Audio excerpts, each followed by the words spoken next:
আমাদেরকে দৈনন্দিন জীবনে হেফাজত করেন আল্লাহর পক্ষ থেকে প্রেরিত ফেরেশতা। এটা ফেরেশতার উপরে ঈমান আনা, এটা ঈমানের একটা শর্ত। ওয়া মালাইকাতিহি, ফেরেশতা দেখি বা না দেখি এটা আল্লাহ তাআলার বিশেষ একটা সৃষ্টি, এই কথা বিশ্বাস করা এটা আমাদের ঈমান, এটা আমাদের কি বলে। তাহলে ফেরেশতা সাক্ষী দিবে, ফেরেশতা আমাদেরকে সংরক্ষণ করেন। ওই ফেরেশতা, যে ফেরেশতা দুনিয়াতে আমাদেরকে সংরক্ষণ করলেন, ওই ফেরেশতারা আমাদের বিপক্ষে সাক্ষী দিবেন। কিরামান কাতিবিনা ইয়ালামুনা মা তাফআলুন, ইয়ালামুনা মা তাফআলুন, ফেরেশতারা তাহা জানে যাহা তোমরা করো। তাহলে তাদের থেকে গোপন করার কিছুই নেই। দুনিয়ার CC camera, CC camera, satellite সবগুলাকে ফাঁকি দেওয়া যায় বিশেষ মাধ্যমে, কিন্তু ফেরেশতাদের এই তীক্ষ্ণ নজরকে কেউ ফাঁকি দিতে পারে না। আল্লাহ তাআলা অন্য জায়গায় বলেন, মা ইয়ালফিযু মিন কাওলিন ইল্লা লাদাইহি রাকীবুন আতীদ, মা ইয়ালফিযু মিন কাওলিন ইল্লা লাদাইহি রাকীবুন আতীদ।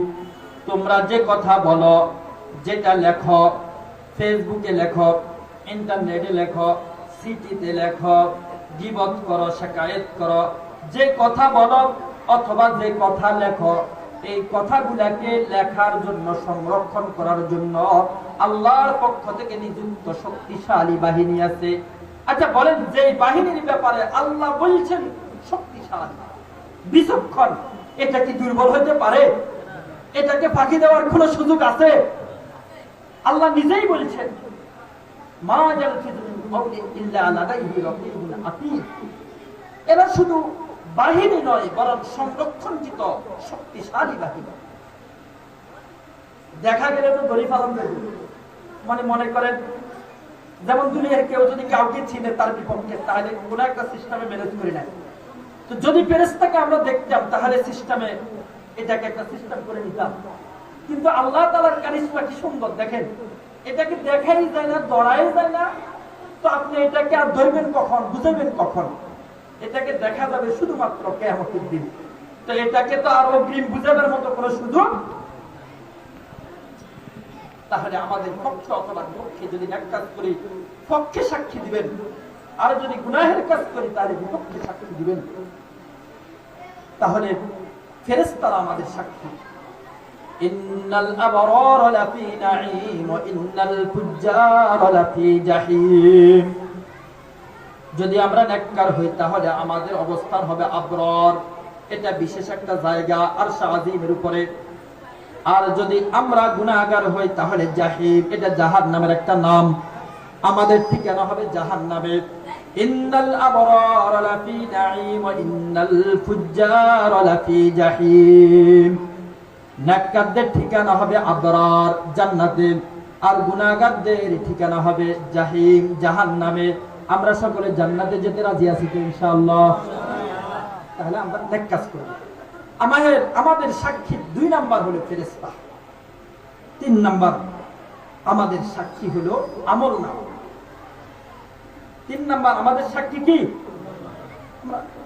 যখন ফেরেশতারা আমাদের বিরুদ্ধে কমপ্লেইন করবে, হ্যাঁ ঠিক আছে লোকটা গুনাহ করছে, আমরা ফিরে যাইলাম, মনে করেন আমরা ফিরে গেলাম, না আমি তো এমনটা করি না, এই মুহূর্তে আল্লাহ তাআলা বাস বিকল্প ব্যবস্থা, কয়জন সাক্ষীকে আপনি অস্বীকার করবেন, বাস আপনার আমলনামা দিয়ে দিবেন।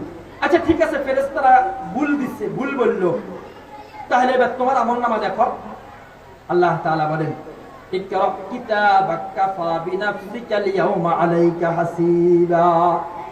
ইকরা কিতাবাক কাফা বিনাফসিকাল ইয়াওমা আলাইকা হাসিবা। তোমার আমলনামা অন্য কেউ পড়ে তোমাকে শোনানো লাগবে না। যেহেতু তোমার অবিশ্বাস হতে পারে, তোমার আমলনামা তুমি নিজে পড়ে সিদ্ধান্ত দাও, তুমি কি জান্নাতি নাকি জাহান্নামী। তোমার নিজের ফয়সালা তুমি নিজেই করো। ইকরা কিতাবাক কাফা বিনাফসিকাল ইয়াওমা আলাইকা হাসিবা।